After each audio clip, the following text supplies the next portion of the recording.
All right, I am so excited for my conversation today with Maddie Peschong. We are going to talk about pivoting into brand photography and kind of getting into that industry and how it's different from portraits and weddings, and kind of all about that. So, Maddie, why don't you go ahead and introduce yourself? Yeah, thanks for having me. My name is Maddie Peschong. I am a brand photographer and coach based in Sioux Falls, South Dakota.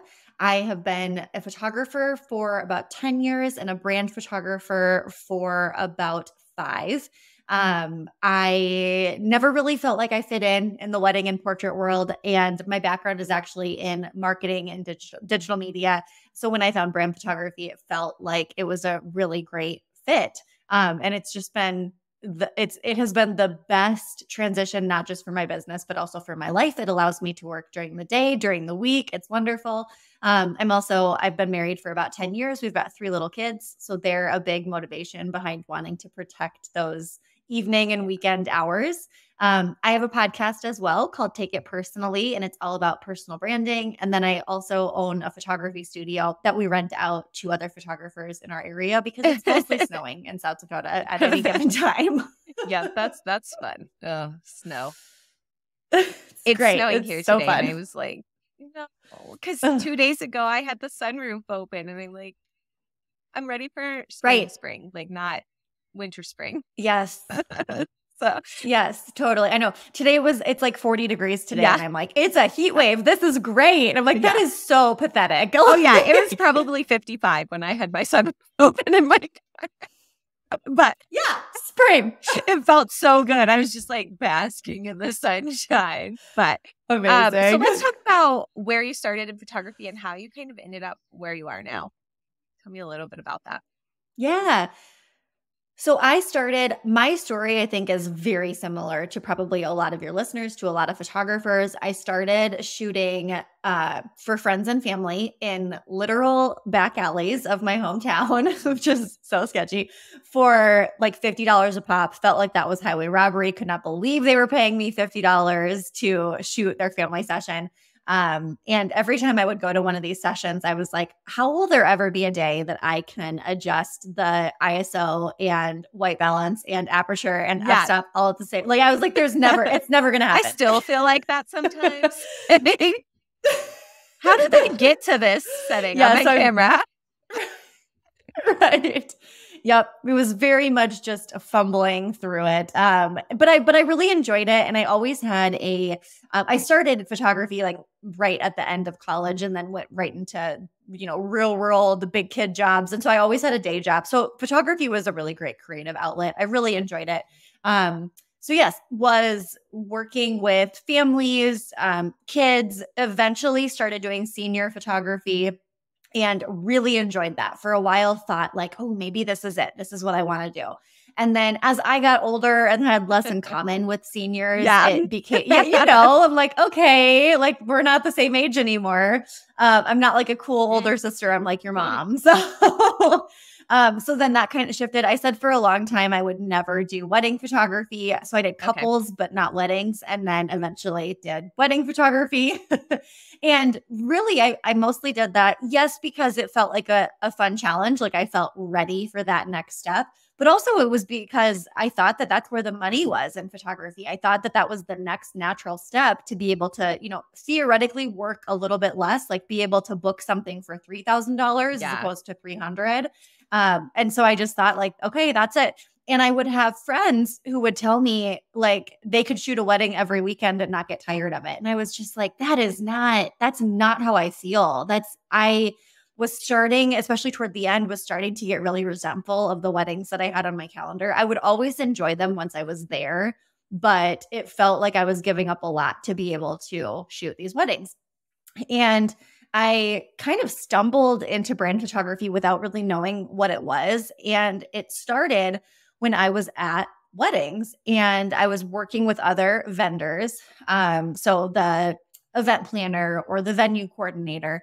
And then after the fact, I would send them photos that I took of the wedding day. And some of them were legitimate wedding photos. Some of them were kind of Yeah. like mini brand sessions, right? Where I'm shooting like the stationery or wide shots of the venue or the dress or whatever, and then sharing with the vendors after. And that was so fulfilling to me that I could create something that could potentially grow someone's business and make their business, make it easier for them to market their business. And I started to think, well, maybe there's something here. And then around that same time, I started showing more of myself on social media. I started posting more photos of like me at a laptop or me with a camera in my hand behind the scenes at a wedding, asking people to take photos of me doing my job and then sharing those.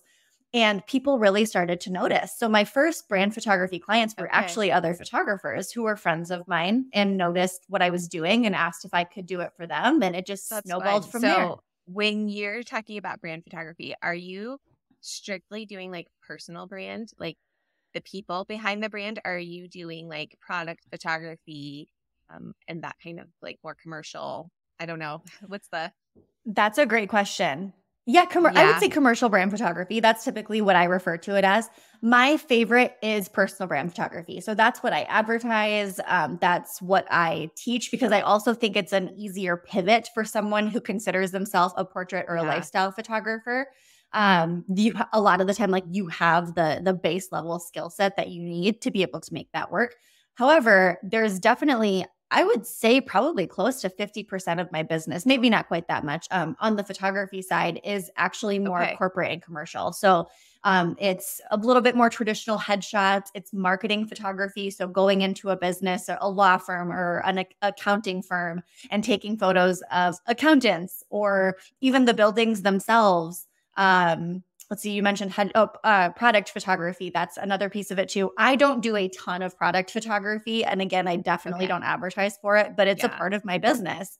So yeah, I kind of touch a lot of different pieces, but I love personal brand photography. That's cool. Well, then how big is Sioux Falls, South Dakota?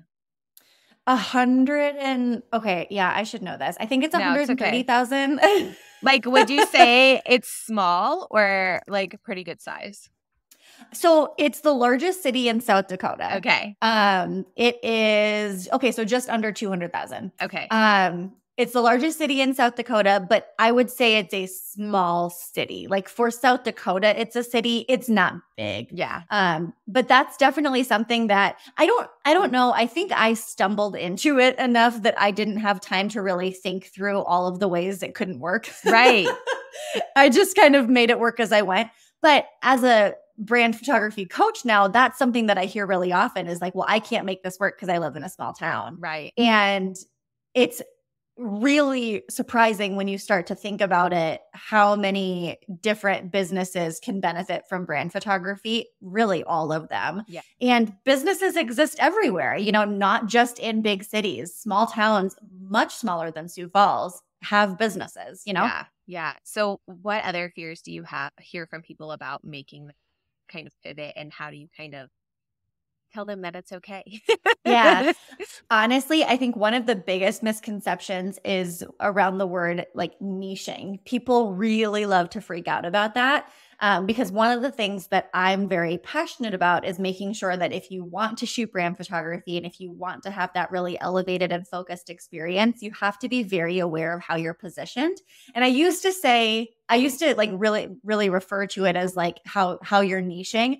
But it's not really about niching. It's not really about only shooting one thing for the rest of Yeah. your life. It's just making sure that you're marketing yourself and positioning yourself in the right way. So a lot of the time, I mean, this has a lot less to do with past clients and more to do with future clients. Mm.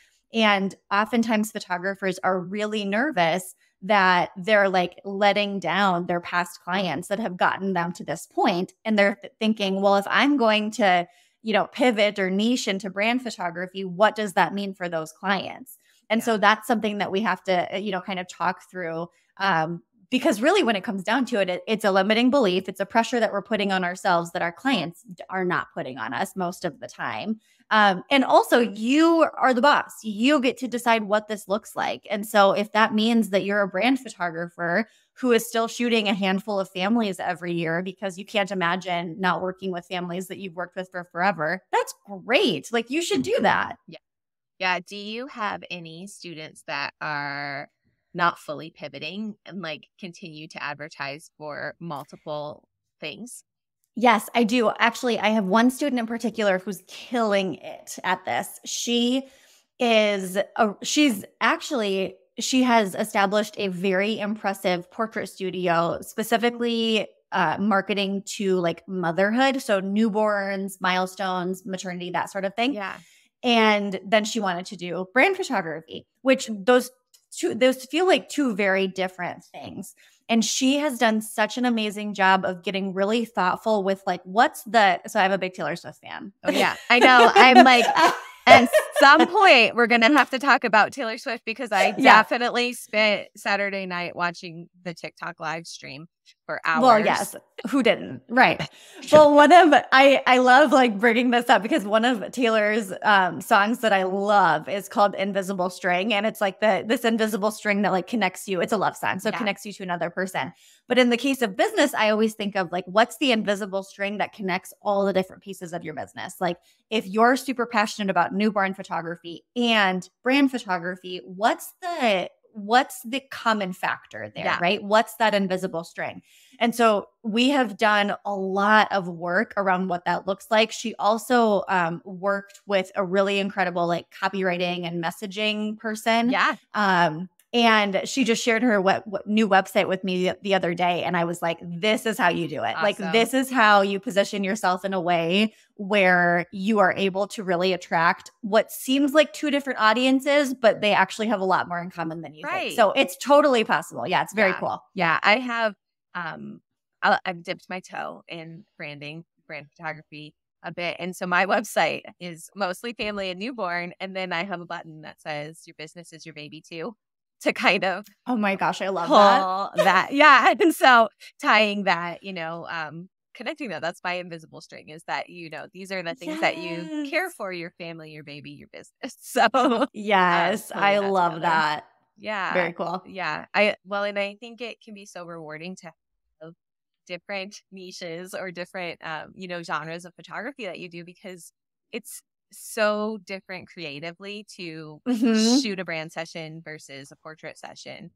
How do you prepare for those different types of sessions? So at this point, I only do brand photography. But I have quite the prep process and it looks obviously I used to shoot different types of photography and my prep looks much different now than it used to. I would say I used to be set up in a way, and I would say probably most portrait photographers are like this, where the bulk of work comes at the session and after. For brand photography, it's the reverse of that. The bulk of the work actually comes before with all of the prep and communication, timeline preparation, shot lists. Like you really want to make sure that is very just determined before you start shooting. For multiple reasons. One, it makes the shoot a lot easier because you're typically trying to get a lot done in a shorter amount of time. You probably don't have time for like a full day or a 2-day shoot, so you have to be efficient. But two, it allows you to really set expectations with the client because this is an investment in their business. They do want to use these photos and should use these photos to make them money. And so you have to be really clear on like, what story are we telling? How is this going to affect their bottom line? And what are the shots that we need to be able to do that?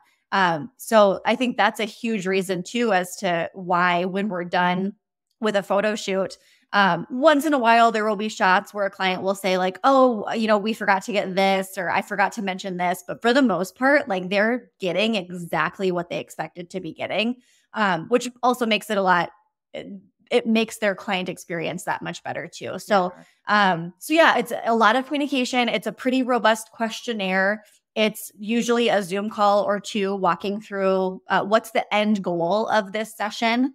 Do you feel like you have to have a lot of like marketing kind of prowess and understanding of marketing to be a brand photographer? I don't. And I think that that's another misconception that people have or nerves that they have is like, well, I'm not an expert in that area. So how am I going to be this for my clients? I think the thing you have to have as a brand photographer is curiosity. I have had many conversations with clients who need brand photography for their business, and I don't understand their business at all. But I'm really nosy, and I really like to ask questions, and I'm very curious. And that's how I'm able to make that work. And that's what I teach my students as well. Like if you can be curious and if you genuinely like want to make it, if you genuinely want to serve this business owner and help them, that's really what it comes down to is like, let's get really curious and ask those questions because that's what's going to help you put together a really great shoot. I also think brand photography makes you a better marketer and makes you better at branding because even just doing the day to day of like planning a shoot, shooting it, editing, delivering, just by doing those seemingly basic things, you're doing a lot more and you're spending a lot of time in the branding world than the average person is. Yeah. And so I do see a lot of brand photographers who slowly over time, like their confidence really increases in that area, which is really cool to see.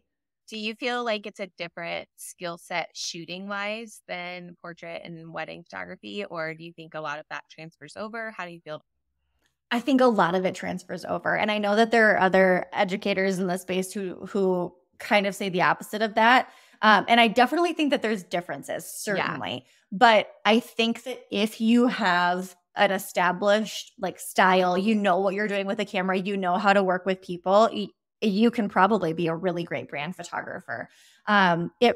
One of the biggest changes is instead of just showing up and shooting based on emotion, you're shooting with a goal. Right. And so making sure that you're asking the client right from the get-go, like what is the goal? 6 months from now, you have your photos, you're using them. Like what does success look like for you in that scenario?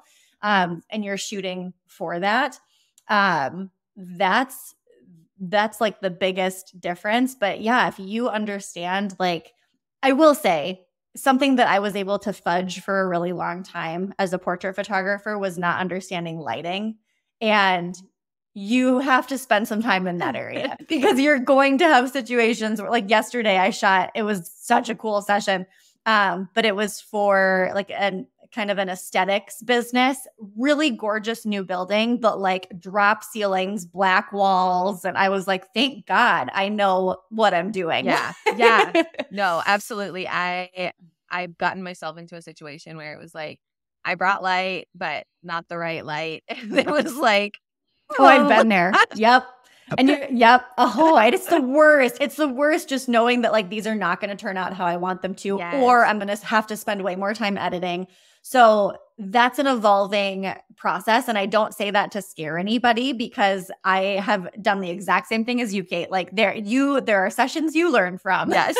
But I will say, like, I think that that's another differentiator between someone who just kind of offers brand photography and someone who has more of that, not even necessarily specialty, but someone who really wants to like differentiate themselves Yes. is an understanding of like, what kind of artificial light do I need to pull in at certain times? Yeah. Yeah. Mm-hmm. So when it comes to figuring out what their goals are and like their actual like branding, do most people come to you with an idea of who they are as a business and what they want to say? Do they have that clarity and that messaging kind of down? I would say it's pretty 50-50. I definitely see that as part of my job. Okay. To kind of pull that out of them. There are definitely times where people will come to me and I can tell brand photography is a little bit like it's too early in their process to be thinking about something like that. And so sometimes I will refer to like a brand designer, like somebody who can really help with that like messaging and clarity. But oftentimes that is partially part of my process. And it's part of a questionnaire that I send them. And it asks them everything from the basics of like, what are your colors and, you know, who's your competition and what are the services that you offer, to more in-depth questions like your the messaging that your business is communicating and the people that you're serving and why you're different and why they need you and what are their struggles.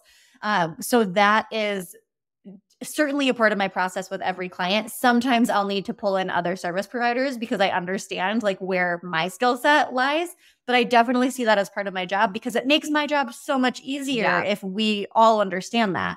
Yeah.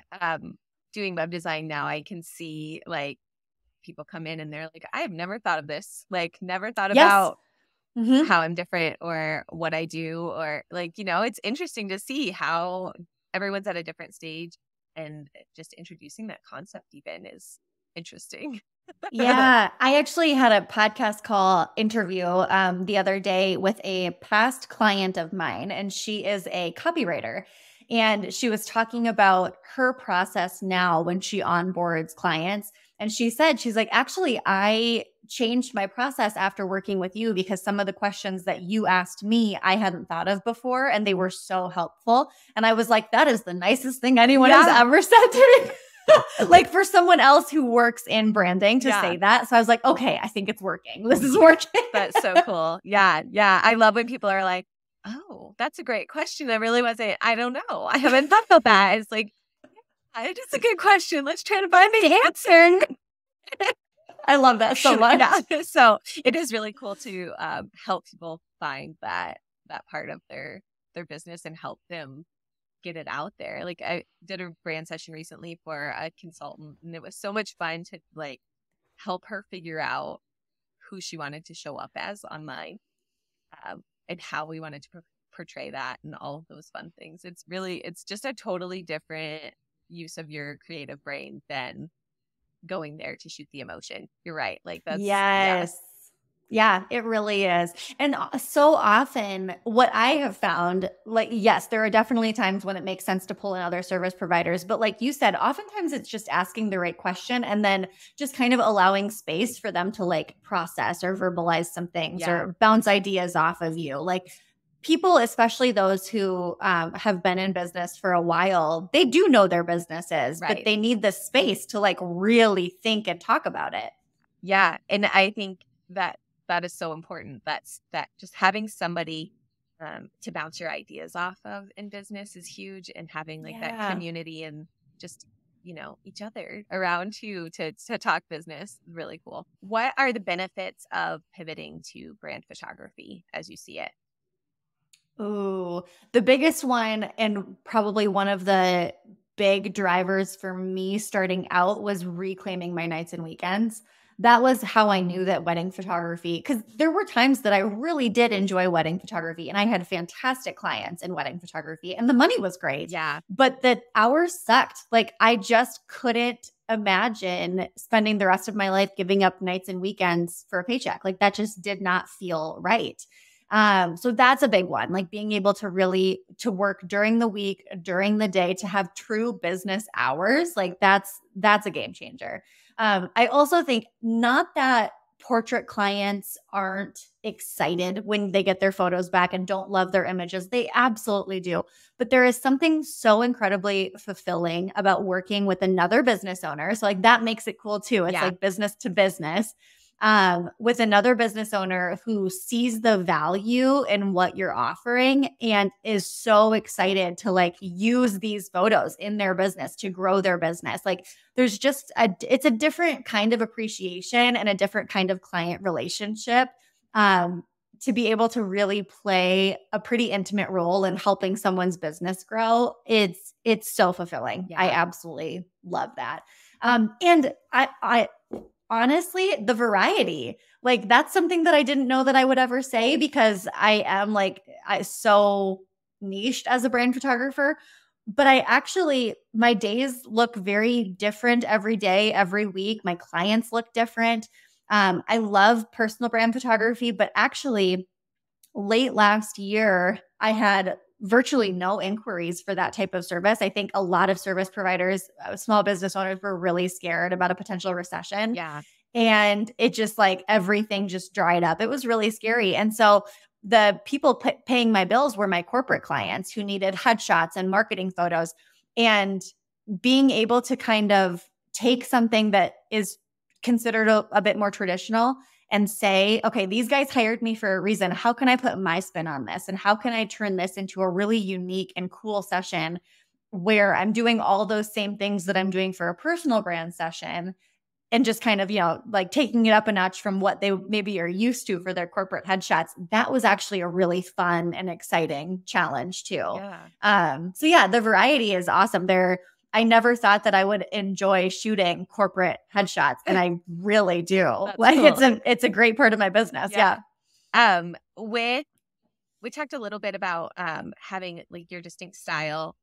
Do you feel like you have to adapt your style a little for brands?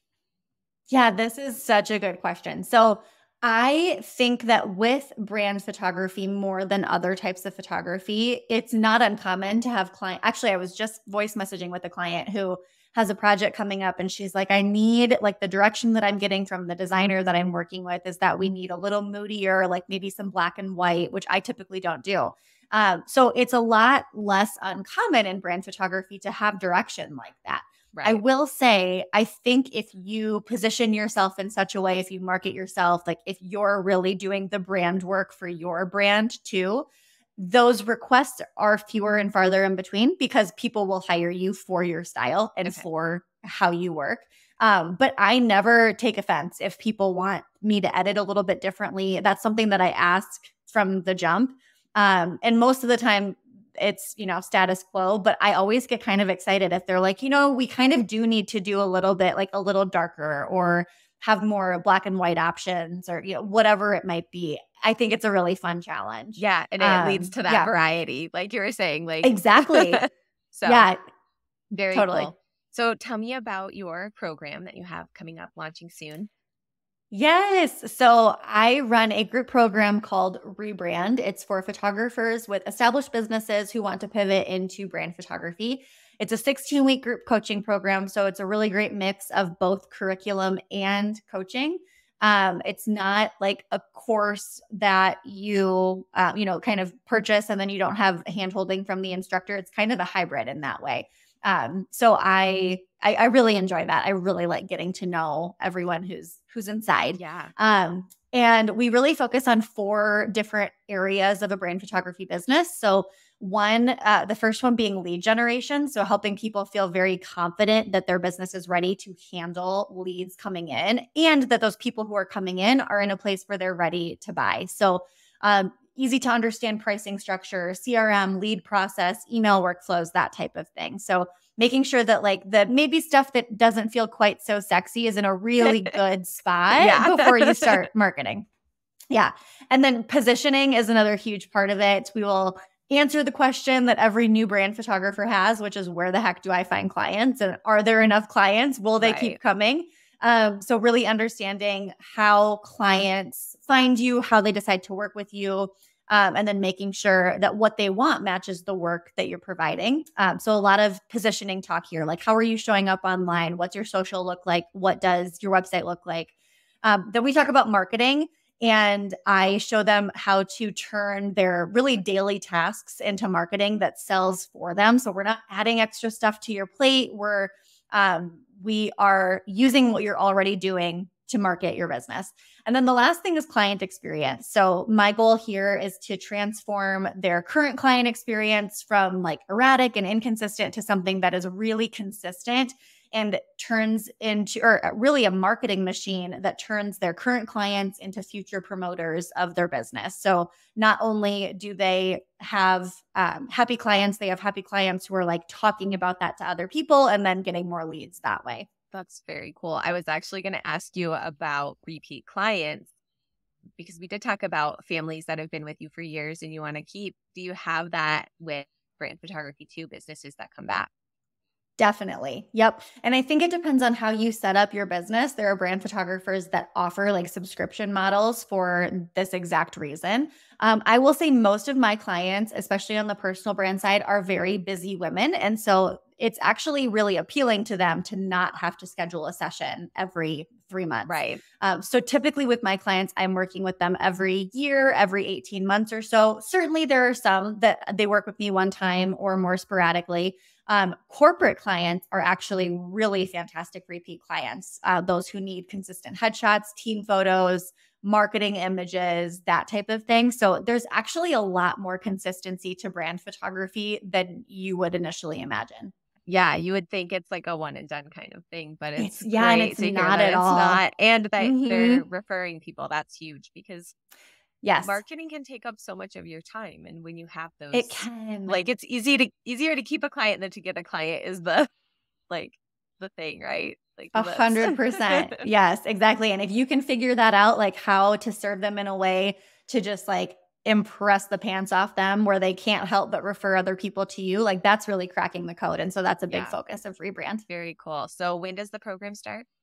So the program officially starts on April 5th. That is our first call. So I'm accepting people, enrolling people right now. And anyone who's interested, I'm very active on Instagram. So you can always send me a message there and I can send you the link for show notes and stuff too. Perfect. Do you want to share where we can find you online in general? Yes. So I am at Maddie Peschong basically everywhere, but Instagram is where I primarily hang out. So that's where you can find me. Wonderful. And your website is maddiepeschong.com. Yeah, exactly. Perfect. Yeah. And Rebrand easy to find on your site? It is. It's maddiepeschong.com/rebrand. Perfect. Very creative. No, it's perfect. Easy, right? We want to make easy. That's right. Yes. Yes. Wonderful. Well, thank you so much, Maddie. It was so great talking to you, and your program sounds amazing. So much help for anyone that's looking to kind of get that life back of the 9 to 5 kind of dream, right? Of working for yourself and working while your kids are at school. That's the best. Oh, that's the dream. Yes. Thank you so much for having me, Kate. Yeah, thank you. I really loved this conversation with Maddie, and I think it stays true to the How You Pictured It name, talking about building your business so that it fits your life and how you can do creative things and have this creative business that's fulfilling while also still maintaining kind of the lifestyle that you wanted when you first started your business. If you enjoyed this episode, please make sure to rate and review on Apple Podcasts or Spotify and give us a follow.